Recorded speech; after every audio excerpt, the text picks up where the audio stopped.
I have a rendezvous with death. We'll preserve the last best hope of man on earth, or we'll sentence them to take the last step into 1,000 years of darkness. No fear. No political correctness. No wokeism. You're listening to Underground USA.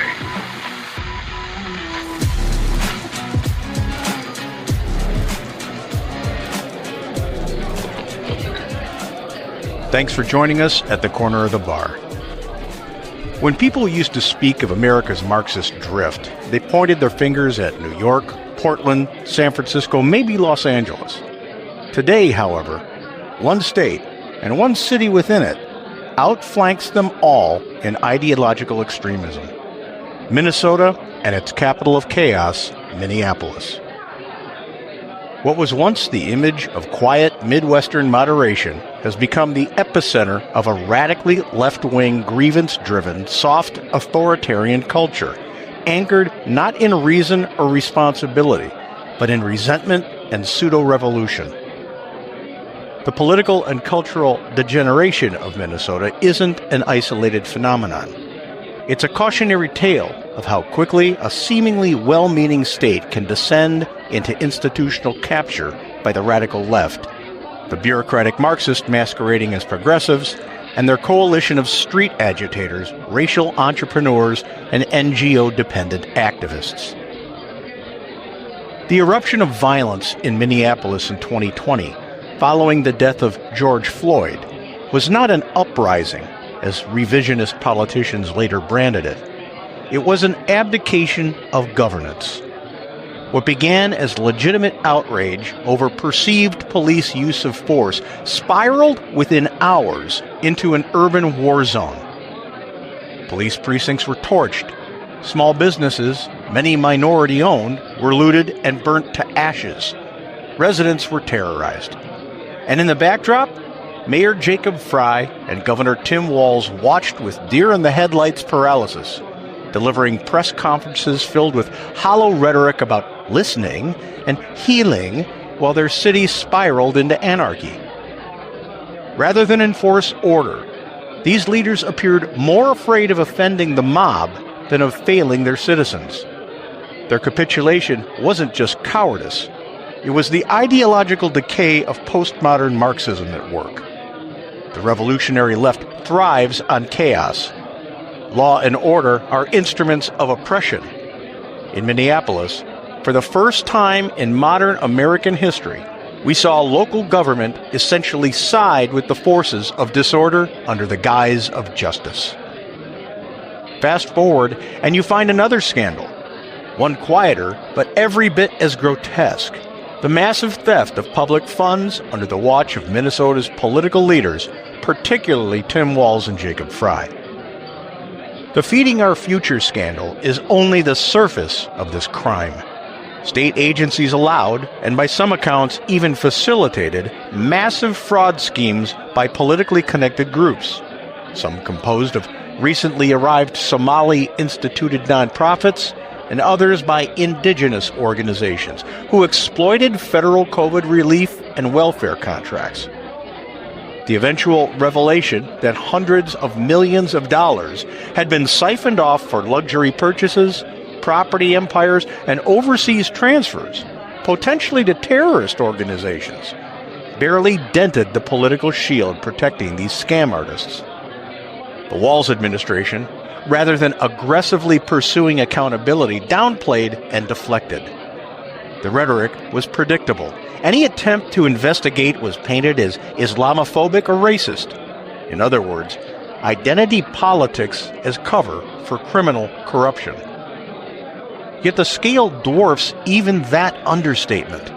When you add up unrelated fraud streams across childcare, food programs, and COVID relief distribution, some have estimated that the state may have lost tens, if not hundreds of billions of dollars in cumulative graft over the last decade. That's not just incompetence. It's systemic decay reinforced by arrogant and ignorant ideology. Then came the recent attack on ICE officers by an anti-ICE activist, a woman radicalized by her wife, who by all accounts, and validated by video, goaded her into action. Video evidence from a variety of angles shows that she used her car as a weapon, nearly dragging one officer and striking another. The federal agents representing national law enforcement were villainized, the attacker lionized. What followed was a grotesque display of moral inversion. Protesters flooded Minneapolis streets, chanting slogans defending the perpetrator and casting federal immigration enforcement as the villain. And Walls and Fry? Instead of condemning a violent attack against federal officers, they mouthed sympathetic talking points about intense community emotion and federal overreach. Make no mistake, this is the logical endpoint of Marxist moral arithmetic. To the far left, federal law enforcement represents the system. Anyone who opposes it, regardless of violence or criminality, becomes a freedom fighter. Minneapolis now serves as a test case for the nullification of federal authority, conducted not by states' rights conservatives, but by radical progressives seeking a sanctuary for dysfunction. What's perhaps most galling is the industrialization of protest in Minnesota. Of course, this isn't exclusive to Minnesota or Minneapolis, but they are potent spots in the rash. The so-called activist community in Minneapolis operates like a permanent class, a rent-seeking caste that thrives on perpetual grievance. Their protest infrastructure is not grassroots. It is NGO-funded, philanthropic, elite-backed social engineering, monetizing victimhood under the banner of justice. The same pattern repeats. Orchestrated street protests are followed by fundraising drives and training sessions for now offense-oriented activist groups, bankrolled by shadowy donors, some local, others filtered through national organizations. Protest becomes a career, a racket built on chaos, and the politicians, rather than governing, pander to their noise, terrified to cross the new priesthood of perpetual outrage. Meanwhile, the citizens of Minnesota, the ones who keep the lights on, pay taxes, and simply want peace and fairness, are left completely abandoned.